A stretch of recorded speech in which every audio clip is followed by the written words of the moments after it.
정정당당 코리아입니다. 우리는 중요한 선택의 기로에 서 있습니다. 대한민국 민주주의 근간을 지킬 것인지, 아니면 선거라는 신성한 권리가 왜곡되고 조작되는 현실을 받아들일 것인지 말입니다. 이 자리에서 우리는 선거의 공정성, 정치권의 책임, 그리고 민주주의 수호에 대한 심각한 문제를 제기하려 합니다. 우리의 자유와 권리가 침해되고 있는 현실에 대해 분명히 목소리를 내야 할 때입니다. 6.3 대선에서 벌어진 일련의 사건들은 단순히 부정선거 의혹에 그치지 않습니다. 이 문제는 국가의 미래를 결정짓는 중대한 사안이며 그 속에 숨겨진 카르텔, 내부 공모, 그리고 정치적 침묵은 더 이상 우리가 용인할 수 없는 지경에 이르렀습니다. 우리가 어떻게 이 상황을 바꿀 수 있을지, 그리고 무엇이 진정한 자유와 민주주의를 지키는 길인지 고민해 볼 때입니다. 김문수 후보, 그는 급진 좌파 출신으로 보수 우파로 전향했다고 하면서 정치적 사안이나 사회적인 현안에 대한 입장 표명을 해왔고, 그동안 자유우파 국민 편에서 진실을 말하는 것처럼 평가받아 왔습니다. 그러나 6.3 대선에서 그의 입장은 급격히 변화했습니다. 과거 김문수 후보는 부정선거에 대한 강력한 우려를 표명하며 투표 시스템의 불투명함을 지적하곤 했습니다.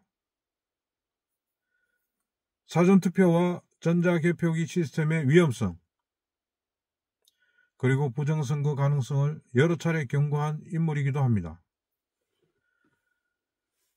그러나 정작 김문수는 6.3 대선 사전투표에 참여를 독려하고 직접 투표에 참여했습니다. 그는 그동안의 우려와는 다르게 사전투표 머뭇거리다가 본투표 못하면 큰일이라며 부정선거에 대한 경계를 낮추는 발언을 했습니다. 이러한 그의 입장 변화는 단순한 개인적인 결단이 아니라고 생각합니다. 김문수의 입장 변화는 그가 속한 정치적 환경과 내부의 압력으로 해석될 수도 있습니다. 과거의 발언과 현재의 선택은 너무나도 다르기 때문입니다. 그가 지금 무엇을 지키려 하는지에 대한 의문을 품게 했습니다. 이제 우리는 6.3 대선에서 발생한 부정선거의 정황을 구체적으로 살펴보겠습니다. 사전투표에서는 투표용지가 외부로 반출되었습니다. 선거사무원이 중복투표를 한 사실이 적발되어 체포, 구속되기도 했습니다. 개표장에서 이재명에게 기표된 접히지 않은 빳빳한 형상기억 투표지 다발이 다수 발견되었고, 일부는 여러 장이 겹쳐서 접힌 투표용지가 참관인에게 발견되어 카메라에 녹화가 되기도 했습니다. 뿐만 아니라 투표용지가 파쇄되어 쓰레기 봉투에 담겨 반출되는 것으로 보이는 장면도 포착되기도 하였습니다. 일부 지역에서는 유권자 확인이 제대로 이루어지지 않은 채 투표가 진행되어 제3자가 가짜 사인으로 투표를 하고 정작 본인이 투표하지 못하는 상황까지 발생했습니다. 이러한 사례 외에도 부정선거로 의심되는 증거와 정황이 넘쳐나는 것은 단순히 우연이 아니라 조직적인 부정선거의 가능성을 명확히 시사하는 것입니다. 이와 같은 사건들은 대한민국의 민주주의와 자유를 위협하는 중대한 사안입니다. 선거관리의 핵심 책임이 있는 선거관리위원회는 부정선거 의혹을 무시하거나 그저 사실이 아니라고 발뺌하거나 일축하기만 해왔습니다. 이는 국민들의 신뢰를 잃게 만드는 결과를 초래했습니다. 그리고 국민의힘은 또 어떻습니까? 처음부터 정권을 넘겨주기로 작정한 걸까요?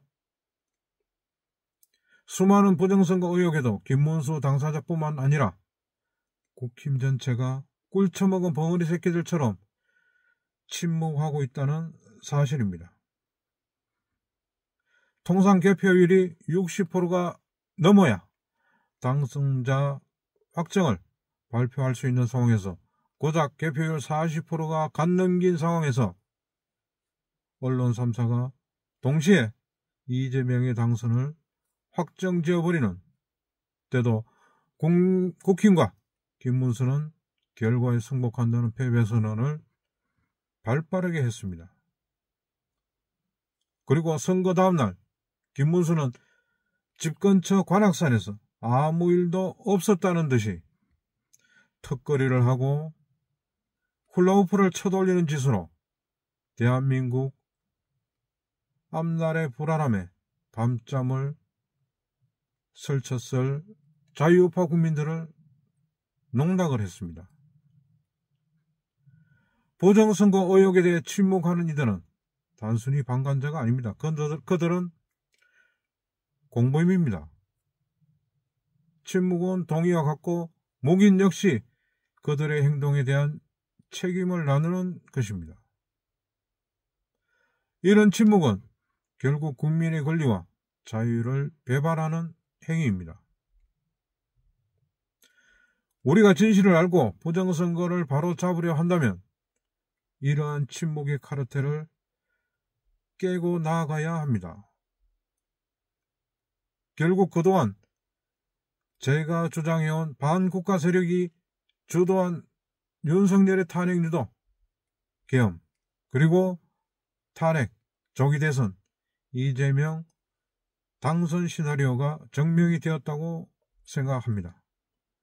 현재 상황에서 미국 트럼프 대통령은 이재명이가 당선되고 이 시점까지 의례적인 축하 메시지나 정상 간 통화도 없었고, 그나마 트럼프 대통령 지지 세력에서 나오는 소리는 대한민국은 중공 지원하에 공산당이 승리했다는 메시지를 내놓고 있습니다. 이처럼 미국은 이재명의 당선을 인정하지 않고 있다는 비공식 반응이라고 볼 수 있지 않겠습니까? 우리는 지금 결단의 순간에 있습니다. 이 상황을 해결하지 않으면 우리의 민주주의는 더 이상 회복할 수 없습니다. 우리의 자유를 지키려면 이 부정선거의 불법성을 밝히고 선관위를 해체해야 합니다. 그리고 반국가 세력이 장악한 자유 대한민국을 다시 일으켜 세워야 합니다. 이제 유일한 희망은 헌법 제1조 2항 국민저항권 발동입니다. 대한민국의 주권은 국민에게 있고 모든 권력은 국민으로부터 나온다. 다시 말해서 권력이 조작된다면 국민은 저항할 수 있는 것입니다. 국민 저항권을 바탕으로 한 자유혁명으로 빼앗긴 주권을 되찾고 자유대한민국을 바로 세우는 길에 국민 모두가 동참할 때인 것입니다. 이상 정정당당 코리아 박민철이었습니다. 감사합니다.